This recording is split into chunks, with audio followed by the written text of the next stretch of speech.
Hi guys, my name is Officer Redfield here. Welcome back to some more World War II stuff. So, this is probably going to be my last World War II video for a while. I'm going to be out of town for like a couple days. Impatient, just try wasting Corporal Green's time like this. So, I'll get to you in a second. So, I'm probably going to be missing out on a lot of this event, so I'm probably going to have enough time to get only like one thing out of this whole Blitzkrieg event. But... So, make a decision soon, Blitzkrieg... escalate this to a bit more than a conversation. Okay, anyway, the Blitzkrieg event is only a 6-day event, which, honestly, I think is kind of stupid, all things in consideration. But we have, like, some new weapons. We have the Itra Burst weapon. It's a 4-round burst semi-automatic rifle that offers accuracy and moderate damage over long ranges. We have a baseball bat now. We have... For those that are familiar with Rainbow Six Siege, we have Frost's little SMG here. It's called the Sterling in this, but it's the C2 in that game. Type 38, which honestly that looks pretty bitchin' as all hell. That one's gonna be simple to unlock. The Type 5 semi-auto rifle. You know, the amount of like weapons brought in from the Japanese army, I'm assuming we're gonna have like a Pacific Theater DLC at one point. Now this is something that I kinda was a little surprised about. An M2 carbine. Now, for those that have played Zombies, the M2 carbine was what you got when you upgraded the M1, and it turned it into a fully automatic weapon. They brought that into multiplayer. I'm not 100% certain if the M2 was an actual thing in World War II, but that kind of surprised and scared me a little bit. They also added in some new maps. We finally have Ground War for a few good while. After a few months into the game, we finally have Ground War in there. So we have regular war and we have Ground War. Now, what we also have is HQ 24/7, which is basically we get to play like free-for-all gun game and prop hunt in the headquarters. Gun game in the HQ. So.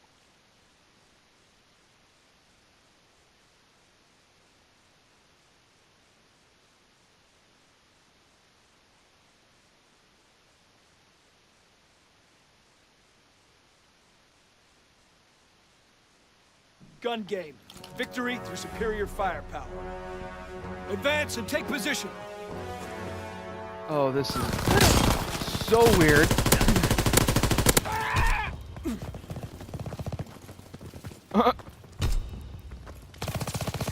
There's so many camping spots in this.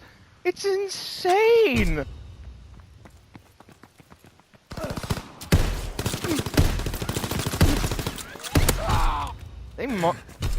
Oh, this is gonna... There is so many camping spots for this. This map is gonna be horrible.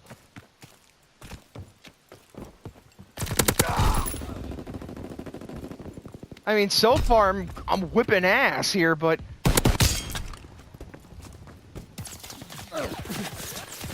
Wait, 4 shells? What? Oh, that's the incendiary shells.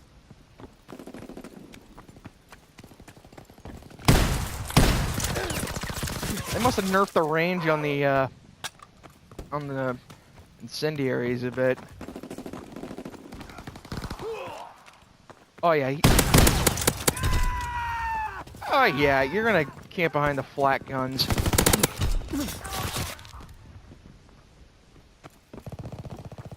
Of course you are.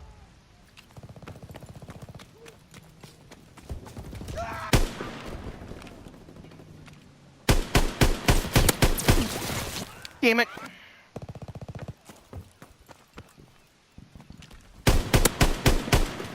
I really fucking hate the Carabin. Ah. There we go, got off the Carabin finally.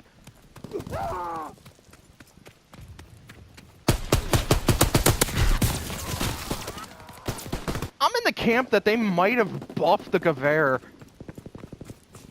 Like it's a small buff, but it's a noticeable buff.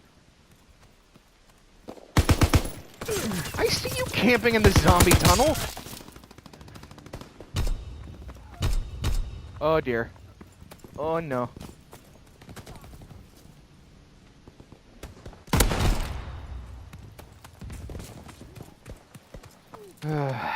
Well, I was roughly in the lead. Like a little bit, but now I'm just like...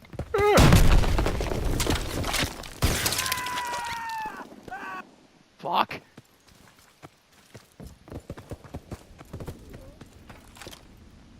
I think this would be a good map for prop hunt. Like, it'd be the hardest prop hunt map ever. Good night. Fuck.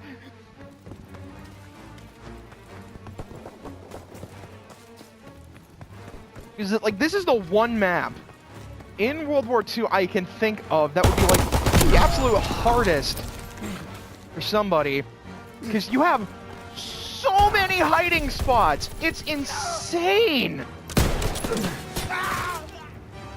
Now, I would understand if it was like regulated to like one area or the other, but oh my god, I cannot use the car with the iron sights.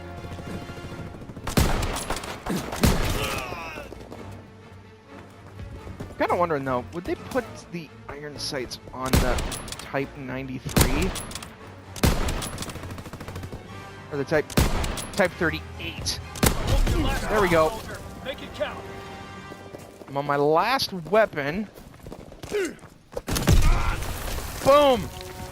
You showed real grit out there. Yeah, no, I'm kind of... It's interesting how they took the headquarters and turned it into its own little multiplayer map, but I'm not quite so certain. Like there's quite a few areas for like people to kind of like camp and whatnot. Like especially with those AA guns, that looks to be kind of problematic. But it's something different, so I gotta at least applaud the like the new heads over at Sledgehammer.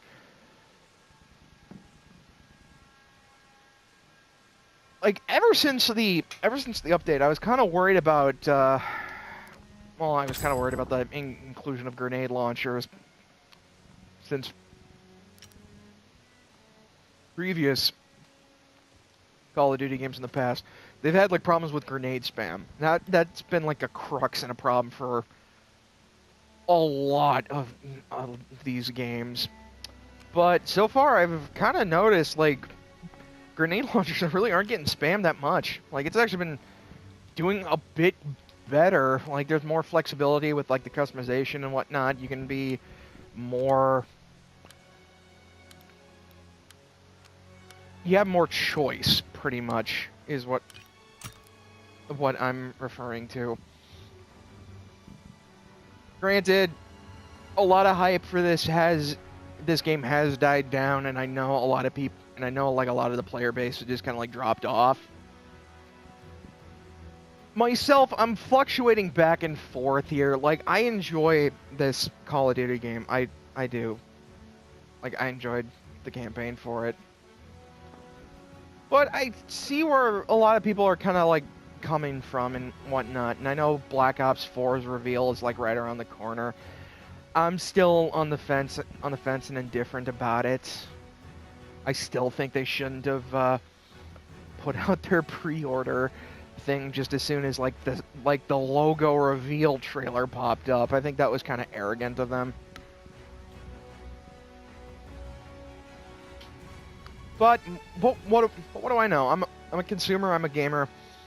I play these kinds of things because there's an enjoyment to be had out of them. So who knows what time will tell what happens with this game and with Black Ops 4. Anyway, I've rambled on enough. Thank you guys so much for watching. I hope you enjoyed this video. Later.